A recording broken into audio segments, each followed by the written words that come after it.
गलत आदत। कृपा करके इस कहानी को ध्यान से सुने और आनंद लें। एक वक्त की बात है, बादशाह अकबर किसी एक बात को लेकर बहुत परेशान रहने लगे थे। जब दरबारियों ने उनसे पूछा तो बादशाह बोले, हमारे शहजादे को अंगूठा चूसने की बुरी आदत पड़ गई है। कई कोशिश के बाद भी हम उनकी यह आदत छुड़ा नहीं पा रहे हैं। बादशाह अकबर की यह परेशानी सुनकर किसी दरबारी ने उन्हें एक फ़कीर के बारे में बताया जिसके पास हर मर्ज का दवा इलाज था। फिर क्या था, बादशाह ने उस फ़कीर को दरबार में आने का निमंत्रण दिया। जब फ़कीर दरबार में आया तो बादशाह अकबर ने उन्हें अपनी पूरी परेशानी के बारे में बताया। फ़कीर ने बादशाह की पूरी बात सुनकर परेशानी को दूर करने का वादा किया और एक हफ्ते का समय मांगा। जब एक हफ्ते के बाद फ़कीर दरबार में आया तो उन्होंने शहजादे को अंगूठा चूसने की बुरी आदत के बारे में प्यार से समझाया और उसके नुकसान भी बताया। फ़कीर की बातों का शहजादे पर बहुत प्रभाव पड़ा और उसने अंगूठा न चूसने का वादा भी किया। सभी दरबारियों ने यह देखा तो बादशाह ने कहा, जब यह काम इतना आसान था तो फ़कीर ने इतना समय क्यों लिया?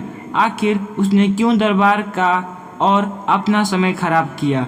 बादशाह दरबारियों की बातों में आ गए और उन्होंने फ़कीर को दंड देने की ठान ली। सभी दरबारी बादशाह का समर्थन कर रहे थे, लेकिन बीरबल चुपचाप था। बीरबल को चुपचाप देख अकबर ने पूछा, तुम क्यों शांत हो बीरबल?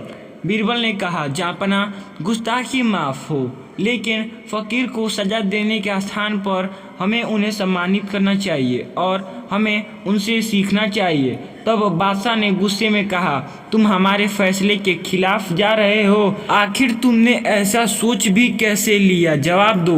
तब बीरबल ने कहा, महाराज, पिछली बार जब फ़कीर दरबार में आए थे तो उन्होंने चूना खाने की बुरी आदत थी। आपकी बातों को सुनकर उन्हें अपनी गलती का एहसास हुआ। उन्होंने पहले अपनी इस गंदी आदत को छोड़ने का फैसला लिया, फिर शहजादे की गंदी आदत छुड़ाई।